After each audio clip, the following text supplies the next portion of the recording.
નમસ્કાર, હું ઠુમર નંદકિશોર. મારી ઉંમર 32 વર્ષ છે. સુરત રહું છું અને આજથી 4 મહિના પહેલાં મારે કારખાનું ચાલે છે. ત્યાં પહેલાં મારેથી કોઈ કારણસર ઇલેક્ટ્રિક શોક લાગવાથી હું નીચે પડી ગયેલો છું 15 ફૂટ. ત્યારે મને ડાબા પડખે લાગ્યું હતું અને ઇમરજન્સીમાં પીપી માણિયા હોસ્પિટલમાં દાખલ થયેલા.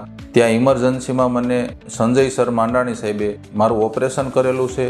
ઓપરેશન લગભગ 2 થી 2.5 કલાક ચાલ્યું હતું. હું અહીંયા 1 દિવસ રોકાયેલો છું. અહીંનો સ્ટાફ પણ સારી કામગીરી બજાવે છે અને બહુ સારો રિસ્પોન્સ છે અને મને લગભગ 98% જેટલું રિઝલ્ટ અત્યાર સુધીમાં 4 મહિના સુધીમાં મને મળી ચૂક્યું છે અને અહીંનું વર્તણૂક અને બધા સ્ટાફનું સારી એવી કામગીરી છે. બીજું કે આજે 4 મહિના પછી હું એકદમ રેડી હાલી ચાલી શકું છું, ઊભો થઈ શકું છું, બેસી શકું છું અને કોઈ પણ પ્રોબ્લેમ હવે રહ્યો નથી મને અને એકદમ પહેલાં હતો એવો જ લગભગ થઈ શક્યો છું. હું બધા લોકોને સજેસ્ટ કરવા માગું છું કે અહીંયા પીપી માણિયાનો અનુભવ મને સારો રહ્યો છે.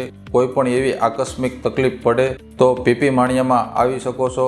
અને હું દાખલ થયો જ્યારે ઇમરજન્સીમાં ત્યારે અહીંયાના સ્ટાફે મને સારી સર્વિસ આપેલી છે. માંડાણી સાહેબે પણ સારું એવું મને રિસ્પોન્સ આપેલો છે અને અહીંયાના સ્ટાફની સાફ સફાઈની કામગીરી પણ સારી છે. ધન્યવાદ.